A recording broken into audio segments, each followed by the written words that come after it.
أخواني، أنا حذفت الخبر ورجعته مرة ثانية بصيغة مختلفة، وحبيت أنبهكم لأنه في قنوات أخذت الخبر من قناتي وقالوا عن البنت مغربية، وفي قنوات ثانية قالوا عنها تونسية، وأنا اللي منزل الخبر بقول لكم والله ماني عارف إيش جنسية البنت، وال13 اللي معاها غير معروفين إلى الآن. ففي ناس ياخذوا الاخبار ويزيدوا بهارات وكذب عشان خاطر المشاهدات. اتواصلت انا بدوري مع اليوتيوب وحذفت الاخبار الكاذبه، والخبر زي انتم شايفينه الان. انا ما اعرف ولا شيء، البنت جنسيتها ما اعرف، وال13 اللي معاها ما ادري عنهم، ولا اعرف جنسيتهم ولا اعرف اي حاجه عنهم. طيب، وهذا للتنبيه وابراء الذمه. تابعوا الخبر. الناجيه الوحيده هي بنوته من 14 شخص كانوا في قارب حراقين لأوروبا. والله العالم إيش صار عليهم. سفينة شحن بضائع متجهة لأوروبا في المياه الدولية، وبالصدفة المحضة شافوا البنت. سبحان الله كيف شافوها. دحين الآن أوريكم، ما راح تصدق، تقول سبحان الله. البنت ما هي قادرة تصرخ، ولا هي قادرة تأشر، ولا هي قادرة تعبر. وكيف البحارة جالسين بسطح السفينة وشافوها. ما في بحار يقعد على سطح السفينة يا اخوان، كل واحد في عمله، كل واحد في كبينته. لكن لما ربنا يقدر الخير للإنسان، سبحان الله، زي الحرمة هذه، زي البنت هذه. خبر مفزع، خبر صادم، خبر يخوف. وما أبغى أقول خبر يفرح، لأنه هم أنقذوا واحدة من ضمن 14. 13 ثانيين حاولت إني أتراسل مع صاحب الحساب علشان يرد لي خبر، وقلت له، عاتبته، قلت له أنتوا ليش ما أنقذتوها؟ ليش ما في أحد فيكم من البحارة طب في البحر وأنقذها؟ لأنه هي خلاص راحت عريانة يا اخوان، ما عليها قطعة ملابس. اظن هذا اللي انا بتواصل معاه سكران، راسل لي مقطع فيه له قارب مقلوب، اظن هو ده القارب، وقرش. فجعني ورد غريب كده بالايطالي، ماني فاهم ولا شيء من وانا بستنى الان ردود، لعل وعسى يبشرني بأخبار طيبة على 13 شخص الآخرين. خلونا نتابع الخبر. طبعا يا أخواني، أنا حاولت قدر المستطاع إنه المقاطع اللي فيها البنت عريانة إني أحذفها وأغبشها مرة واحدة. اللي عرفت أغبشه غبشته، واللي ما عرفت حذفته. أنا ماني زعلان إلا من البنت هذه اللي لابسة أحمر أو وردي. شوفوا يا إخواني المقطع من البداية، شوفوا السهم.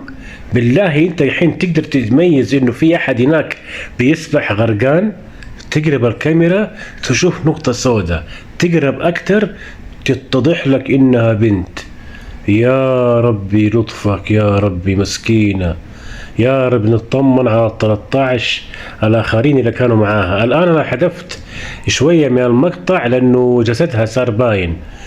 يا اخواني انا محتار فيهم، ولا في واحد من البحارة طب للبحر. شوف بعيدة عنهم يا اخي، ارمي نفسك، روح جيبها. ما هي قادرة تتحرك، ما هي قادرة حتى تأشر بيدينها تستغيث وتقول انقذوني. كيف شافوها يا اخوان؟ سبحان الله سبحان الله. ومعروف يا اخوان السفن ما في احد يقعد لك في سطح السفينة، كل واحد في عمله، كل واحد في كبينته، كل واحد عنده عمل يأديه.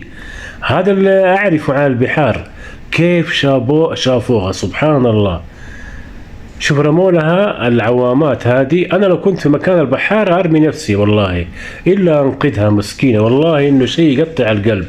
هذا كله من أجل الحرقة لأوروبا. ولما نوصل لأوروبا ونتفاجأ بالحقيقة المفجعة اللي في أوروبا، الحقيقة الصادمة، يجوك ناس في الردود يقولوا لك والله ما عجبتك أوروبا أرجع. شوف قديش إحنا ضحينا. والله الحراق مسكين، يعني خسارة في الأرواح، خسارة في الماديات، وخسارة كمان في النكد. ما انتم ملاحظين اخواني الحراقين المغتربين يا اخواني اللي في اوروبا يجاوبوني؟ ما انتم ملاحظين هم ونكد وبكى وزعيق وعصبية وضغط؟ كلنا عندنا هذه الأحوال. أقسم بآيات الله إنه هذا الشيء يا أخوان ما هو طبيعي. أنا لما كنت في الإمارات أحط راسي وأنام في أي وقت، في أوروبا أخذ حبوب علشان أنام. بعدين انتبهت لنفسي، يا ابوي احنا بنمر بظروف، احنا مرينا في غابات ما هي كويسة كلها جن وشياطين. انا ما ارتاح الحمد لله، وبطلت اخذ حبوب منومة علشان اخذت كورس في الرقية الشرعية. شو الان اضطريت اني ايش احط تغبيش، لانه جسدها باضح كله مسكينة، عريانة عريانة والله شيء صادم. على ايش يا ابوي؟ على اوروبا جنة، على ايش يا الله؟ مين يتذكر المسكينة إن شاء الله إنها شهيدة، البنت الوهرانية اللي ماتت حامل في بطنها كان طفل 4 شهور. الآن برضو حذفت جزء من المقطع. اللي مزعلني هذه البنت اللي لابسة أحمر أو الوردي. تعالي أنت شو تتفرج، هذه مسؤولة يا أخوان في السفينة، مشرفة على العمال كلهم. تعالي أنت غطيها، أنت بنت زيها. هذول ما عندهم سبحان الله يا أخي الحرارة اللي عند العرب. أخواني أعتذر على نقص المعلومات، أنا ماني قادر أعرف مصير ال 13 حراق التانيين اللي كانوا مع هذه البنت، وماني عارف الجنسيات. طيب، لأنه اللي بتواصل معاه صاحب الحساب إيطالي، ما أدري هو سكران، هو بنت، هو رجال، بيرسل لي أشياء غريبة، وأتوقعت هو في الأخير تطلع لي هذه هي البنت اللي لابسة أحمر. عموما أخواني، أي أحد في المهجر، في الغربة، في استراليا، في أمريكا، في كندا، لاحظ نفسك. ربنا يقول في القرآن الكريم: بل الإنسان على نفسه بصيرة. أنت لما كنت في بلادك كنت عندك الهم هذا، عندك البكاء الغريب هذا، عندك الضغط النفسي. يا أخي يقولوا لك والله هي اكتئاب، حالة اكتئاب، الألمانية كلهم مكتئبين. لا يا حبيبي، أنا جاي من بلاد عربية الحرارة توصل فيها 50 و48 وساعات توصل 52، فأنا أحب الغيوم وما أحب الشمس ولا أبغى أشوف الشمس. أنا الجو الألماني مرة عاجبني، مو هذا هو السبب اللي عندي يخلي عندي اكتئاب. يا اخوان من كثرة الاكتئاب الواحد مو عارف حتى ينام، ياخذ حبوب زينا زي الألمانية سرنا. بعدين انتبهت لنفسي يا اخواني، انتوا كل واحد فيكم في المهجر يسأل نفسه الاكتئاب والبكاء يا ابويا بكاء. الاطفال احسن مننا صاروا، الأطفال عندهم قدرة يسيطروا على مشاعرهم أكثر مننا. أنا ما ارتحت إلا لما أخذت كورس في الرقية الشرعية، وقتها ارتحت وعرفت إنه اللي فيه هذا كله من الغابات المعفنة اللي كنا فيها في اليونان وبلغاريا. أكيد يكون مس يا لطيف. كل واحد فيكم عنده ضغط نفسي وعنده يعرف انه هذا يبغى له كورس، تستمع لرقية شرعية وتدهن بزيت زيتون مقري عليه وتشرب موية مقري عليها وتتدوش بموية فيها سدر وفيها زهور وورود علشان يخرج البلا منك. والله بعدها حتنام وانت مرتاح بإذن الله. وأنا حساوي فيديو بالرقية الشرعية على الحالات الاكتئاب اللي بتصيب المغتربين المساكين. يعني المغترب مو عارف يلتقيها من قلة العمل، وإنه يتفاجأ بالخابور الأوروبي إنه كان يحسبها جنة تطلع في الأخير ما هي جنة ولا زفت.